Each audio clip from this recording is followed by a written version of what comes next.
दादा अब्बू और बच्चे गांव में एक घने दरख्त के नीचे बैठे बच्चों को कहानी सुना रहे हैं। बहुत साल पुरानी बात है बेटा, जब गांव की शादियां सादा भी होती और मजेदार भी। हमारे गांव में खबर फैली कि पड़ोस के गांव में ब्याह रख दिया है और इस दफा तय किया कि पूरे के पूरे 100 बंदे लेकर जाएंगे। पुराने वक्तों में ऐसा नहीं होता था, ज्यादा से ज्यादा घर के या थोड़े बहुत रिश्तेदार जाते, लेकिन इस बार सब जोश में थे। जैसे ही ये खबर दूसरे गांव पहुंची, इन्होंने अपने एक बंदे के हाथों पैगाम भेजा के सुन लो, वो लोग कहते हैं कि बारात में कोई बुजुर्ग नहीं आएगा, सिर्फ जवान और बच्चे। अरे ये भी कोई शर्त है, बुजुर्ग वहाँ क्या करेंगे भला? ठीक है, मंजूर है। मैंने कहा कि ये शर्त कुछ ज्यादा ही अजीब है। मैंने कहा कि देखो, मुझे भी साथ ले जाओ, हो सकता है मैं वहाँ तुम्हारे किसी काम आ जाऊं। गांव में से कुछ लोगों ने कहा कि ठीक है, पर कैसे लेकर जाएं? तो फिर मैंने कहा कि मुझे एक लकड़ी के संदूक में ले जाओ। ऐसा ही हुआ। अगले दिन बारात रवाना हुई और मैं भी एक लकड़ी के संदूक में बंद साथ बारात गांव से दूसरे गांव पहुंची।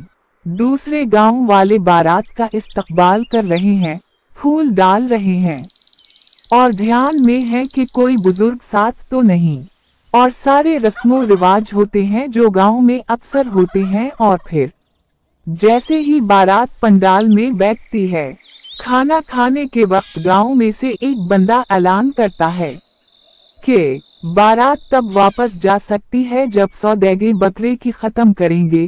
तब बारातियों में से एक ने कहा कि हाय, ये क्या कह दिया, हम 100 आदमी और 100 देगे, ये कैसे मुमकिन है? बारात में से लोग सोचने लगे कि ये कैसे मुमकिन है और परेशान हो गए। फिर उनमें से एक ने कहा कि याद आया कि हम तो साथ में एक सियाना बंदा भी साथ लाए थे, चलो चुपके से इससे पूछते हैं, हो सकता है उसके पास इसका कोई हल हो।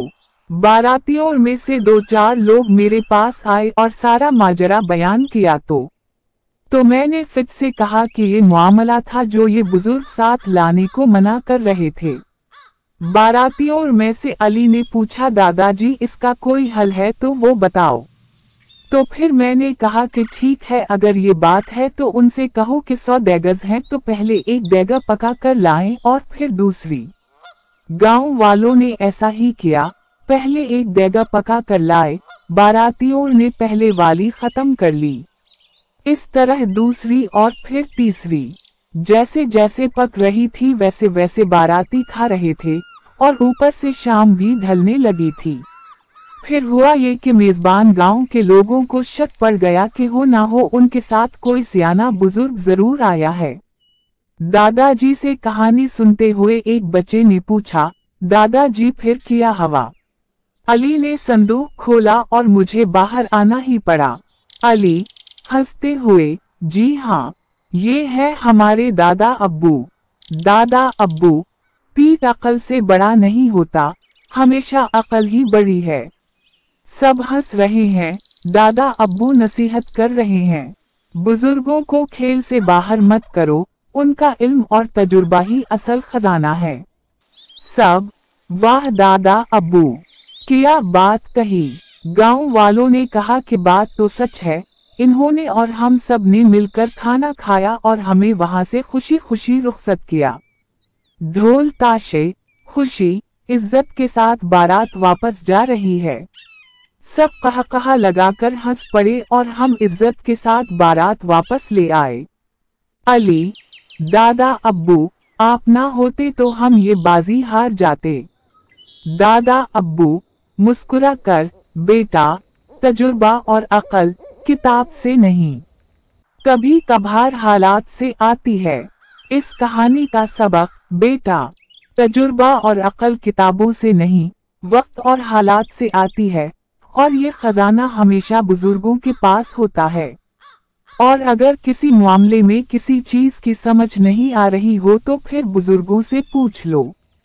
कहानी सुनते हुए एक बच्चे ने फिर पूछा, दादाजी फिर 100 देगे खाएं? दादाजी मुस्कुराते हुए बोले, बेटा ना उनसे इतनी पकी और ना हमने खाए। तो दोस्तों कैसी लगी दादाजी की कहानी? अगर आपको कहानी पसंद आई तो लाइक करें, कमेंट्स करें और चैनल को सब्सक्राइब जरूर करें ताकि इस तरह की मजीद कहानियां देखने को मिले। शुक्रिया।